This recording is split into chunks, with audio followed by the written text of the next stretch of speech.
What's up, everybody? Welcome back to another episode of Go Talk with Marcus, powered by PodDecks, fueled by Goat Fuel. Once again, joining me on the show is TV of TV on basketball, and joining me on the show live for the first time is Jalon Dixon of the Knockdown. Jay, what's up, fellas? How we doing today? Doing good, bro. Doing awesome. Thanks for having us on. Yes, sir. It's always a pleasure to talk hoops with you guys. We're starting off with this energy. I'm sorry. I'm just. Oh yeah. Backstage stuff, y'all. Backstage stuff. Hey, bro.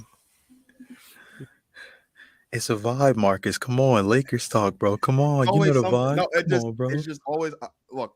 It's always a couple weeks ago. I was rushing out of work and I had to do a bunch of other stuff to make sure that everyone was good before I left out for work, and I left my keys at work, and so that was the whole thing. And now it's this. I'm just it's always something. That's all. Okay, so let's jump right in here, Jalon. This is your first time being on the show, so we're gonna start with you.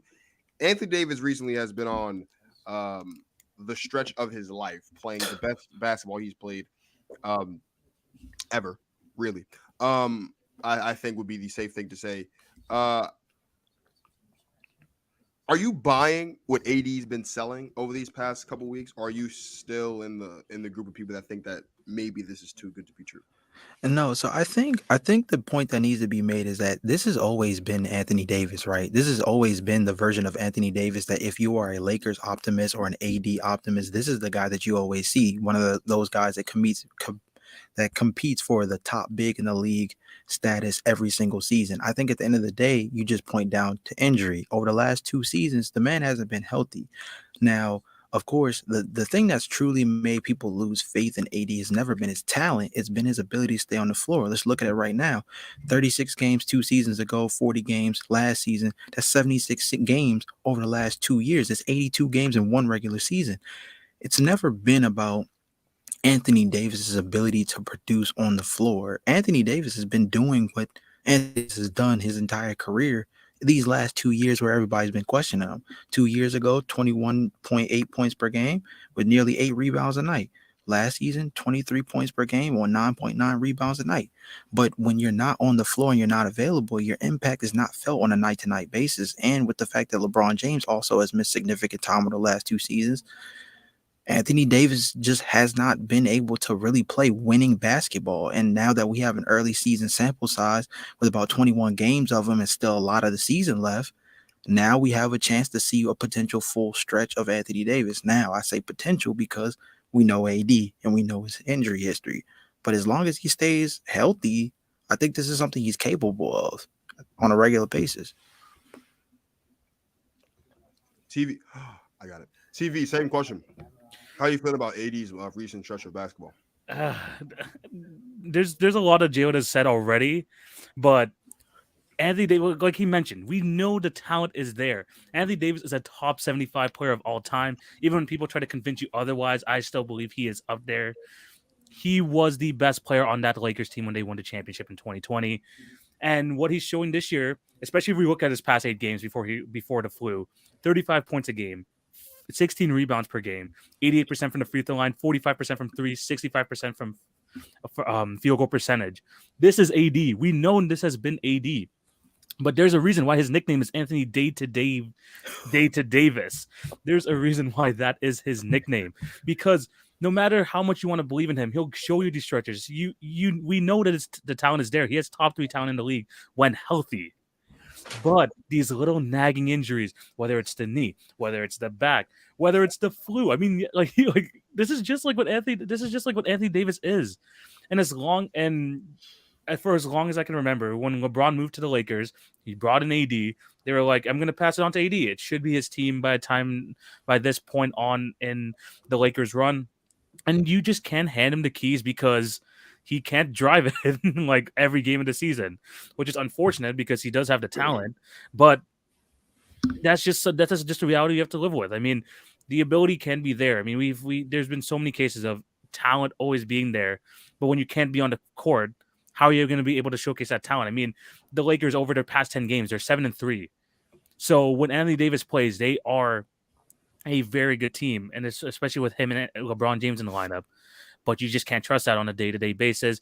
Anthony Davis, that's just the story of his career, and I think like it's even with the flu right now, it's just something that we've just gone accustomed to, and we'll get these stretches, but that's just how it is.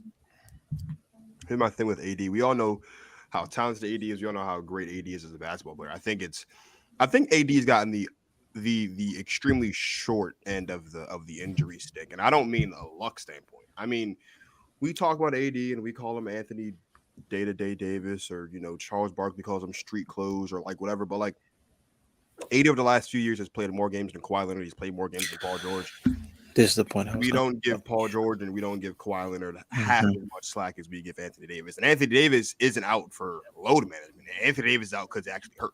Like Kawhi Leonard just don't play basketball, and he doesn't get half the slack that AD gives. So I will be the first to admit that going to the Wizards game for basically free this past Sunday and watching Anthony Davis drop 55 points was definitely something I enjoyed, and I enjoy watching Anthony Davis play basketball at a high level. But Anthony Davis has been unfairly judged as an injury-prone player, and I get it. He has been injured a lot. But if we're going to hold AD to the standard of he's hurt all the time, then we need to talk about the fact that Kawhi Leonard just doesn't play basketball games for load management reasons. We need to talk about the fact that Paul George has missed a lot of time in the past couple seasons. We need to talk about the fact that James Harden, up until recently, has been an elite basketball player. It's not because he's not good. It's because he forced himself to be out of shape so much to force out of all these basketball teams that now he just hasn't been in shape much. We don't talk about that either. So Anthony Davis, as great as he is and as talented it is, I think we understand that. I think we recognize that. And I think, unfortunately, because of the uniform that Anthony Davis wears, we harp on the fact that he's hurt too much. Because if Anthony Davis wasn't a Laker and if his teammate wasn't LeBron James, we wouldn't talk about Anthony Davis being hurt as much as we do. And I think that's unfair. I think it's extremely unfair for Anthony Davis that's the reality that he lives. Speaking of teammates of Anthony Davis, Russell Wilson. I was just talking football earlier today. I'm sorry. Russell Westbrook, on the other hand, has seemingly been leading the early season race for Sixth Man of the Year with how he's been playing off the bench for the Lakers so far this season. TV, is it possible the Lakers still move on from Russ this season? Do you think that this is working and that he should stay and be their lead guy off the bench? I mean, they're making the best out of a bad scenario, I guess, with like Russell Westbrook. It's always been a thing where Russell Westbrook just does not fit with LeBron James and Anthony Davis in that starting lineup. So moving him to the bench, letting him control basically everything, because once you're once you're coming off the bench, I mean, you relegate Kendrick Nunn to basically a third point guard position, and Russell Westbrook gets to be Russell Westbrook in those minutes. I mean, if we look at his numbers, I mean, 14, like basically 5 and 6 at this point in the season, like it's not bad. So him like being near the top of the Sixth Man of the Year race is pretty good. Now, would I have him like winning Sixth Man of the Year? That's a different conversation. I would probably have people like pull and maybe Benedict Mathurin over him, but I think he's found a role with him with the Lakers. And honestly, any team going forward, say if he does get traded to like the Pacers or something for the whole Buddy Hield bounce or anything, which has basically been going on for the past like 6 months. If that trade does happen and Russell Westbrook ends up getting bought out by the Pacers, I think what teams see now with him on the Lakers is maybe they can bring him in and be that lead guard off the bench and just provide them with energy, because you know what Russell Westbrook's going to give you? He's going to give you energy all throughout the entire game. He's going to play at 110% all the time. Just coming off the bench, especially at his age, I think that's the perfect role for him right now. And it's helping the Lakers succeed. I mean, they have been so much better than they have at the beginning of the season. And Russell Westbrook, he is flourishing in a role where he only has to play like 20 to 26 minutes per game. I think it's a good role for him. The trade still might happen, but I think he's doing what the best he can with the Lakers. Jalen, what say you about Russ so far this season? So, I mean, in terms of the actual Sixth Man of the Year race, I think TV makes a really good point when you talk about the distribution across the league in terms of guys who kind of fit into that category. I think Benedict Mathurin is one of those guys that I think is a fill-up type of player. I think Jordan Poole is going to get a lot of buzz, despite the fact that I don't think he's been as great as we've seen, at least in the past season or two, but I still think that he's going to get a significant nod. I also just feel like that it's going to be an interesting Sixth Man of the Year race, because I don't think anybody's running away with any spot statistically the way we see typical guys in that Sixth Man of the Year area typically fill up the box score to a point that we kind of just lean towards that. And when you look at Russell Westbrook, he actually falls into that category. in reality, Russell Westbrook is not necessarily doing anything special from a statistical standpoint. 15 points a game, 8 assists, 5 rebounds a night. Dude shooting just barely under 70% from the free throw line, shooting 45% from 2, 30% from 3, 40% overall. Like, he's not doing anything that significantly stands out. But the difference is from a fit standpoint, the game has looked cleaner with him in this position. I think more so than the idea of any awards, whether it's Six Man of the Year or DPOY for a guy like Anthony Davis. I think the most important thing for this Lakers team over the last couple of weeks in particular is, by hook or crook, this man Darvin Ham has been able to get guys to be able to buy into their actual roles. Anthony Davis has a coach, has a person in particular that truly believes in him and his talent, and that's starting to really show forth as a guy that's starting to be a lot more assertive, specifically on the offensive end. Russell Westbrook took a back seat and put himself in this six-man role, something that I think if you look at other coaches, for example, Frank Vogel, who got hit with the gavel last season, there's certain guys who are not going to be able to convince a superstar player like Russell Westbrook to take that kind of step back. Darvin Ham has been able to do that. And then on top of that, Darvin Ham has been able to get these boys to play defense. I think Anthony Davis is going to get a lot of shine when it comes to the fact that this Lakers team is atop not just the Western Conference, but the entire NBA in terms of defensive acumen across the board and defensive rating. But with the personnel that he has, for this team to be this good on defense, I mean, more than anything, I think we have to give a lot of credit to Darvin Ham. I think he's got both of these boys, AD and Russell Westbrook, playing at a really high level, even if it might not be in the most conventional or maybe even sustainable way moving forward.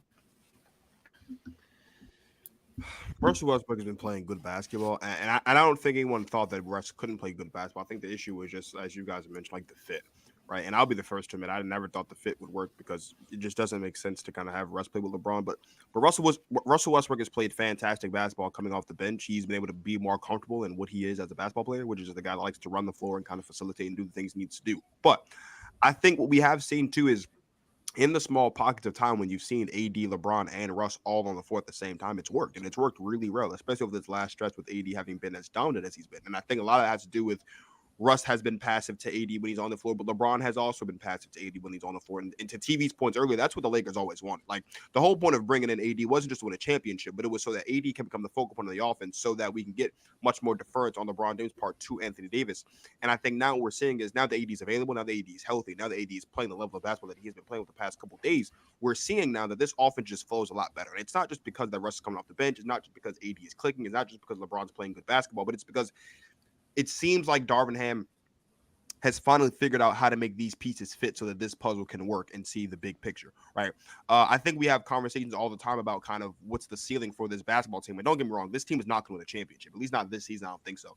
But this is definitely going to be one of those teams I think we look at come play-in time and come towards the end of the season. Should they sneak into the top six? We say this will be one of those sneaky teams like the Hawks from a couple of years ago that made it to the Eastern Conference Finals against the Bucks, or one of those other teams that you initially don't look at and you say this is a team that can go all the way, but this is a team that can cause matchup problems, because if AD is continuing to play, obviously he's not going to continue to average 49.5 points over the rest of the season. It's not going to happen. If he does, that would be half a point shy of the all-time record that Wilt set at 50 a game. But like, if AD continues to play the level of basketball that he's playing, and I would say averaging around 27 and 12, which is I think regressing to the mean for AD, if you will. Like if we get that, and Russ is still playing good ball, averaging around 15, 9, and 9, and if LeBron is still being LeBron James, like, this is a basketball team that, all things aside, can still win basketball games and can still pose a threat in the playoffs, right?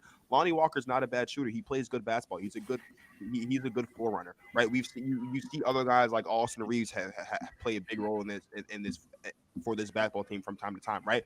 So it's really interesting to see how this all pans out. I don't think anyone thought the Lakers would kind of, quote unquote, figure it out this soon. I think we all kind of expected the Lakers to just continue to be as bad as they were last season, which I don't think is fair to them, considering that it was their first year kind of trying to figure this out and everybody was unhealthy. But to the point about Russ, I think Russ is firmly in the 6 Man of the Year race. I don't think anyone's really pulling away. But I don't think he'll win it in the end, just because of a lot of it, I think, has to do with just the narrative around Russ, and also just because of how old Russ is, and also just because of, like, I don't expect him to do anything eye-popping over the next couple seasons. I think next couple, as the season progresses, I think that's an award that's going to have Benedict Matherin's name all over it, should he continue to play the way that he's playing.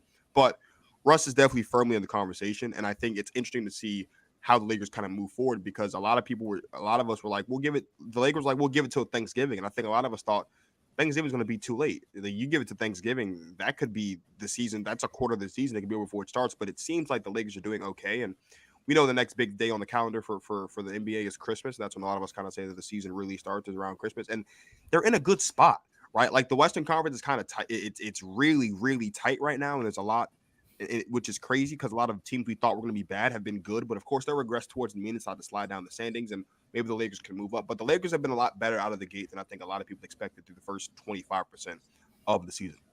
Speaking of being a lot better than expected through the first quarter of the season, Shai Gilgeous-Alexander has become the next young basketball player to take the next step towards potentially being an elite basketball player in the NBA. Now, don't get me wrong. SJ is a phenomenal basketball player, and he has played elite basketball. The question is SGA going to be the next young guy like a Devin Booker, like a Luka Doncic, like a Jason Tatum, should be, to take that next step and cement themselves firmly in the conversation as a young star that you can build around and potentially be the number one option on a championship team? Jalon. I think the answer is yes. And I think it's because when you look at Shai Gilgeous-Alexander as a player, main thing I think people talk when you look at the rise of Shai's stardom over the last couple of seasons up to this crescendo where we're at with him averaging 31 points a game, is Shai Gilgeous-Alexander has quite literally worn every hat in this NBA sphere, right? When you talk about being the rookie that plays a regular rotation role with Clippers, when you talk about the early OKC portion of his career, when he plays next to CP3 and Dennis Schroeder in a 3-yard lineup where he's a second or the third offensive option on any given night, to then being the lead offensive option on any given night the last 2 seasons when he's been available on the floor. I think that the one thing that people do not take into consideration more than his slippery play style or his overall just finesse ability on the floor, and especially his ability to get to the basket, considering the lack of spacing on this OKC Thunder team, is the fact that he is so versatile as an overall player and has been forced to, over the last couple of seasons of his career, to adapt his game in a multitude of different ways that's going to make him good for a long time, because he's going to be able to understand how to step into any given role and be able to produce at a high level. And he's done that in a way that if you look across the board from 2018 when he was drafted up until now, he's made significant strides season after season, not just as a scorer, but as a facilitator, as a rebounder, more efficient free throw line. He's been more active at the free throw line. His rookie year, he was getting to the free throw line 2.4 points 2.4 times a game. Here we are 4 seasons later, 9.6 free throw attempts per game. If you look across the top of the league, he's pretty much somewhere between the top 5 and top 10 in free throw attempts on any given nightly basis. Again, like I mentioned before, as a guy that doesn't have a lot of spacing on his team, he's able to create a space for himself, create contact on a night-to-night basis to the point that he's making daily trips. He's just become a much more savvy player, along with having this ability to pop off on any given night. And I think the most important thing too is he's taken a real leader role as a part of this OKC Thunder team, putting together runs in the offseason and truly embracing the idea of wanting to be a lead on this team for the long haul. And it gets overlooked that the man is only 24 years old, but I think that should also be taken into account, because that just goes to show you that despite the fact that everybody wants to send him to a different team or say that he should be another disgruntled superstar looking to be a win now player, I think the fact that he is invested in a long-term relationship with the OKC Thunder, not only as an organization, but in terms of his own teammates building within this roster of guys where on any given season the core can change, I think just goes to show you that he's a guy that you're going to want to build around for the long haul, because he's a guy who's committed to the grind.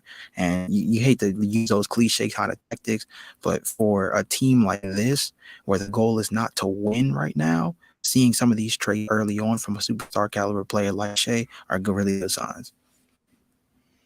TV, how do you feel about SGA so far this season, man?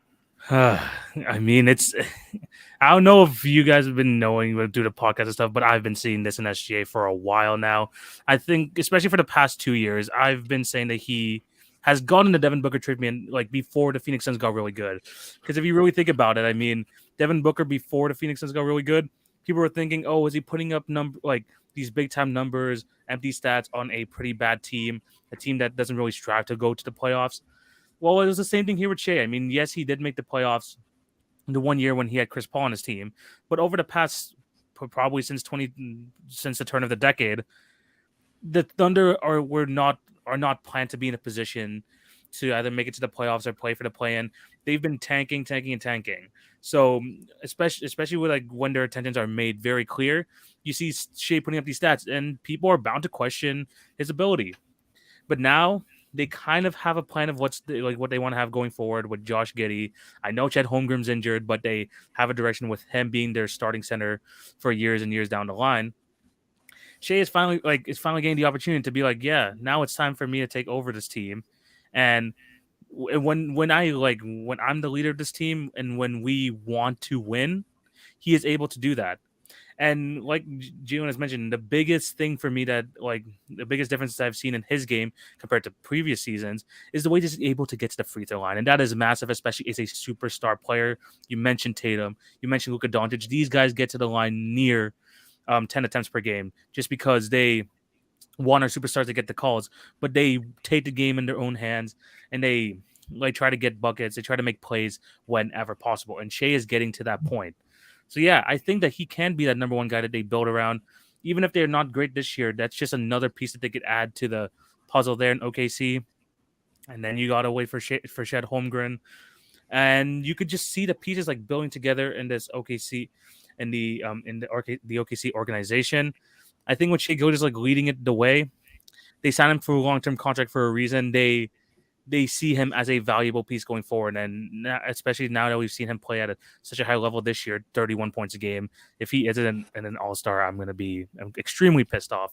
But I think that he can be the lead guy, and I'm just excited to see what he has next because he is the future of Canada basketball. People, he is. No, he is.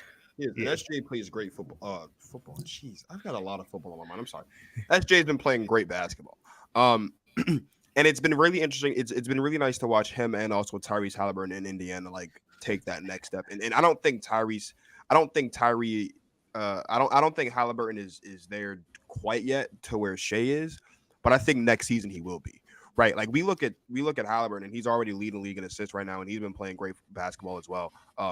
But Shea can just do everything else, and I think what's really unlocked Shea is the fact that they have a guy out there in Josh Giddey he's just a better passer and just a better facilitator than Shea is, and so Shea doesn't have to do it as much as he did when he was a rookie, and then also when he first got to OKC, and now he's just able to kind of be more free as a scorer, as a mid-range shooter, as far as driving to the basket, and as you guys mentioned, getting to the line much more. But watching SGA play basketball on free television on a night-to-night basis just feels like highway robbery because he's just so good at the game of basketball. He's been extremely good all season. And it's been an incredible thing to watch. And I don't know if you can say that this is a most improved thing because it's not, because it's been steady improvement. But he is definitely he's in that he's starting to creep into that again, that upper echelon of younger talent, right? The conversation that we always have, we're going to have it in just a second, is Luka versus Tatum.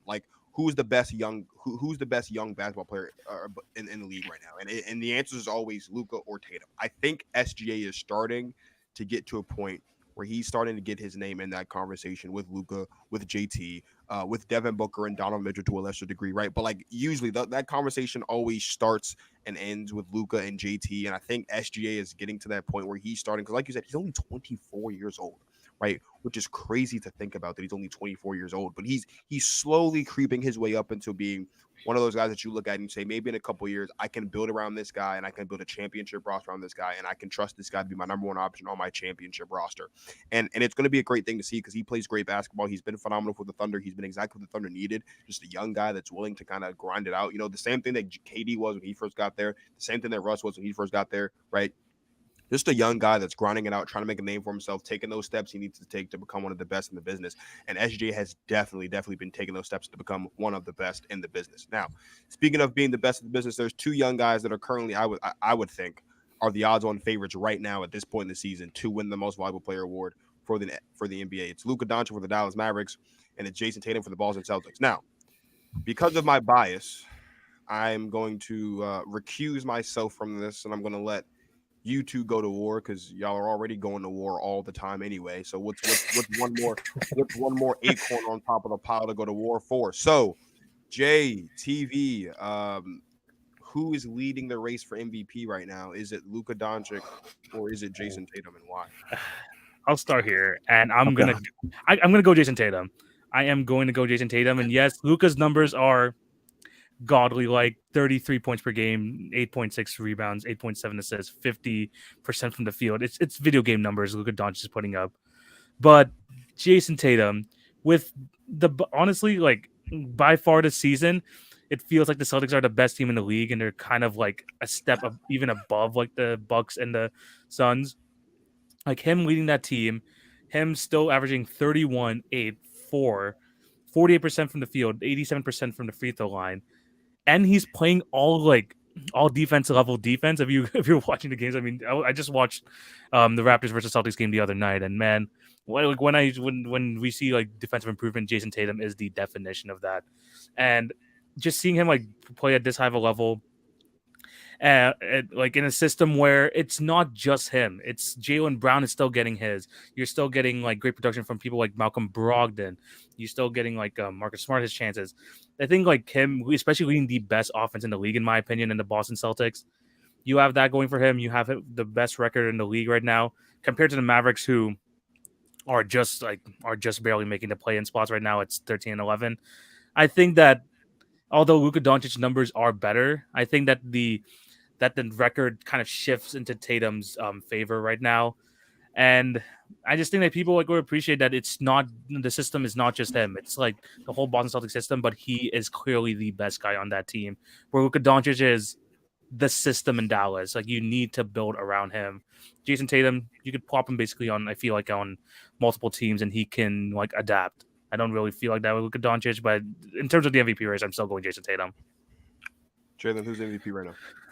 Yeah, so it's funny that we asked this question because I literally have done an article on both scenarios: Luka Doncic's MVP case and the Boston Celtics being arguably the most dominant team in the NBA right now. I'm gonna lean with TV in terms of saying that Jason Tatum is the MVP right now, or at least the MVP runner as of right now. When you talk about war I signed up for when I no. Listen, wait, Marcus, I got you. You just gotta let me get this offer. You know I love to play devil's advocate. Come on, Marcus. You know I'm going to. Just let me get this first. Okay. So when it comes to Jason Tatum individually, I think the main thing is that when we talk about two-way play, that is favored in the NBA more than anything, especially with the transition of this game being more of a 5-out system. So I think at the end of the day, Jason Tatum plays on the best team with one of the best. They're not one of the best defenses right now, but they have the potential to be even better defensively, considering the fact that Robert Williams has been out. They've been arguably the best offensive team in the league. Now, again, like I said, you always got to have a good devil's advocate, and this is where the point that I'm going to go with when it comes to Luka Doncic, because when I put this article together, there was 3 main points that I focused on when you talk about his MVP case. The first thing is that the Helios off for his team in particular has skyrocketed to an like immeasurable level. I mean, we're talking to the point that when you put his usage rate percentage up against other former MVPs, his season so far ranks somewhere in the top 3 already, with like the only other guy being in front of him on a night-to-night basis. When you just look at the overall usage, I think was Russ back in his MVP year. He's like, his was something insane, like 41% or something bizarre like that. So you're talking about, yes, TV mentioned the fact that it's the system, but I would also say, in a sense, with the way that this Dallas Mavericks team has been constructed, he's kind of left to be at that point. When you look at this team, who is the next secondary scorer on this team that makes you feel confident? I understand Tim Hardaway Jr. has infused a little bit of offensive production over the last couple of games, giving some people some confidence that maybe Luka's starting to get some help. But if you look at it from a night-to-night consistency, the Mavericks are not getting a bunch offensively from that team. And you look at it when Luka does try to distribute, or when teams say, make the other teammates around Luka beat me, they do not produce. They do not produce at a high level. You see spurts from Spencer Dinwiddie. You see the occasional Christian Wood game. But outside of that, there's no real consistent offensive production on this team. Now, again, we can point back to the Luka Doncic problem, which is the man's so good that he hasn't been able to let this team truly build around him through things like the mode of the draft and things of that nature. But I would argue at the same time, there's just like singular moves on the margins, Brunson, that didn't take place, that are things that have limited this team to the point I think that if you look at it from a case of narrative being what he watched go out the door this offseason, the overall production of him in comparison to the team around him, and the fact that when you look at the the construct of the Western Conference, the fact that this team is even relatively in the mix has a lot to do with the offensive production of Luka Doncic because they haven't been nearly the defensive team they were last year. So when you look at all of it, it kind of is a Luka Doncic backpack job as opposed to the Boston Celtics. Let's talk about Jason Tatum. Jason Tatum has two of the best 3-point shooters in the league with two guys, and I believe it's Cornette and Horford shooting 45% from three right now. They're one of the best 3-point shooting teams in the league. They have one of the most versatile 3-point shooting. 3-point shooting and defensive teams in the league, and they've got one of the best defensive units, at least on paper, in the NBA. It's looking like a stacked roster versus a guy and some homies, basically. Unfortunately, I feel like that's one of those things that does favor Luka Doncic in that way. Yeah, but also Tatum is producing. Tatum is still producing at that like sort of level. Yeah, Luka Doncic has better numbers, but is it significantly better to the point where you have to feel like, oh, Luka Doncic, his numbers is just so good, like compared to Tatum, that he deserves the MVP race over him? Tatum is still putting up 38-4, and he's doing it on crazy good, like on really good percentages, and his team is by far the best team in the league. I just think that having Luka as a system, yeah, he's going to put up these great numbers, and we've seen it from time to time again. He's going to put up like 40, 30-point triple doubles. I mean, he's had like multiple 40-point triple doubles this year. With Tatum, he's going to produce this, and he's still going to get like, and he still is allowing the other guys to like do well to do well around him. So, yeah, I mean, like I just think like even though like yeah maybe numbers are comparable, Tatum I think is still decently ahead of Luka Doncic at this point. Yeah, I mean, I think I agree with you. I mean, in retrospect, like I said, I agree with you in terms of saying that I think Jason Tatum is the front runner. I think if you're coming at it from the Luka Doncic angle, I think the main thing you're going to point to is you come into the season and you look at Boston's roster. They're easily the deepest team in the NBA, and it's not even close. And as compared to maybe when you looked at other teams like the Clippers before the year started, this team has actually been able to produce 1-9 in terms of the guys that they put out on the floor with other guys like Cornette, like Peyton Pritchard, that have been able to produce at not maybe at a high level, but a consistent level. And that's the guys like Danilo Gallinari, who's probably not even going to dribble for this team, or the fact that Robert Williams has been out. Like the fact that this team has so much upward mobility on top of the fact that they've already been the best team in the league so far this season. I think they're going to look at the overall body of work of the Boston Celtics, and in a weird way, almost kind of counted against Jason Tatum in the sense that his individual production has been through the roof. But I think when you try to factor in the team element of it, he's, I mean, like I said, in a way, you almost are looking at a stacked roster as opposed to Luka Doncic. They're going to try to, the way it's going to be framed is it's going to be a one-man show carry job. And I think when you talk about the idea of valuable, that's when you get into a weird debate of, is the guy who produces on the best team really more valuable than the guy who gets his team into the playoffs as the centerpiece of being able to move that team on a night-to-night basis? That's going to be the argument that gets made. I believe that Jason Tatum's individual productivity is enough to still keep him above, and the team stuff is just cherry on top, so to speak. But I think there's another angle where you can look at it where you can say Luka Doncic's numbers are a product of what he has to do. Jason Tatum is just, in a way, overachieving on a team that is doing as well as they are across the board between 3-point shooting and so forth and so forth. I think those are the different angles that you could play from. I agree with you, but I think there's an angle that you can take with Luka Doncic where you say the only way this team is even relevant is because of the fact that he's been able to produce at such a high level. Like I said, I'm recusing myself from this discussion because I'm biased. Who are you biased towards? As a Luka Doncic fan, I don't think I could. Okay, I've listened to the podcast enough to know that you love Luka, but I didn't know the bias was that deep, Marcus. I don't think I could. I don't think no I could, answer, I don't think no comment. I don't think I could fairly and full of integrity answer this question. So I'm going to modify the final question for reasons that Jalon and TV are privy to. We're doing power rankings.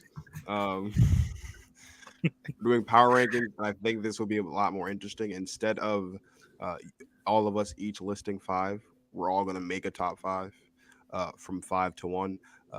Jay, you're going to do 5, and then we'll count up from 5 to 1 with each of us going. So, Jay, you give me the 5th best team in the NBA in your eyes. The 5th best team to me right now, I think it's the Memphis Grizzlies, bro. I think it's Memphis. TV, who's the fourth best team in basketball right now? Give me the Cavs. I still think Jared Allen makes that too. Like, it's basically for me, it's like the secret weapon on this team. I would still have the Cavs there, especially with Donovan Mitchell playing at such a high level. That's interesting. I actually have the Cavs as the third best team in basketball, but it's okay.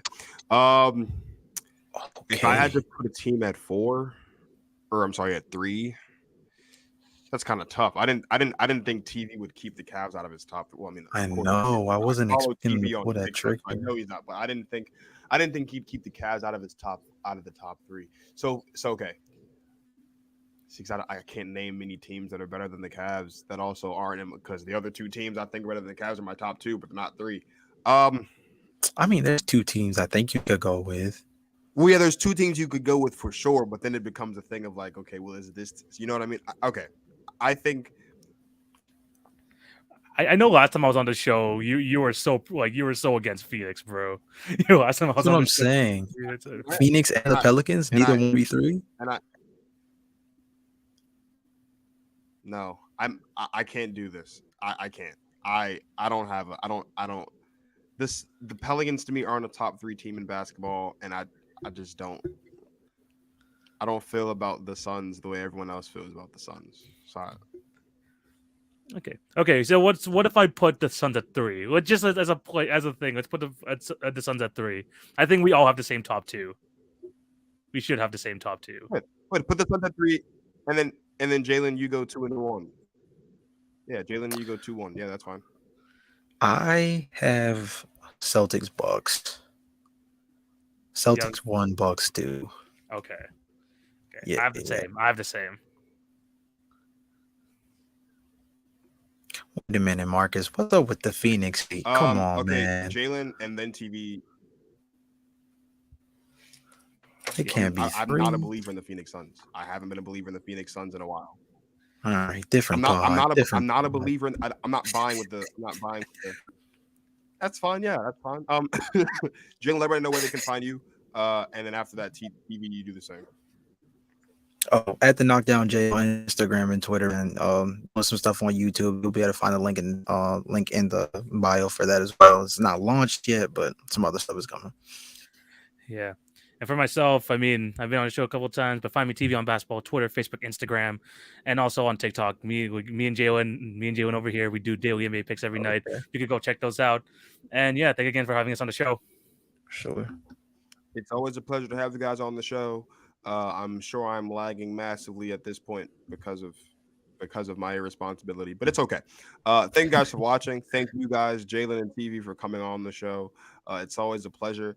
You guys can follow me on Instagram, Twitter, TikTok at GTP Marcus. You can find the show on Spotify, Apple Podcasts, iHeartRadio, and of course on YouTube. Just search Go Talk with Marcus. You can also follow me on Facebook if you're an old head as well and you don't know what a TikTok, a Twitter, or Instagram is. So for my guy Jalon of Knockdown J, and for my guy TV of TV on Basketball, this is Marcus, the Go Talk Marcus signing off. Thank you guys for watching. We'll be right back here Friday night with some football. To talk some football, talk NFL Week 13, to talk some playoff picture, to talk Deion Sanders. So that'll be a fun show as well. So make sure you guys tune in to that 8 o'clock Eastern Standard Time, right back here at all the same places. Thank you guys for watching. And as always, you guys enjoy the rest of your lives.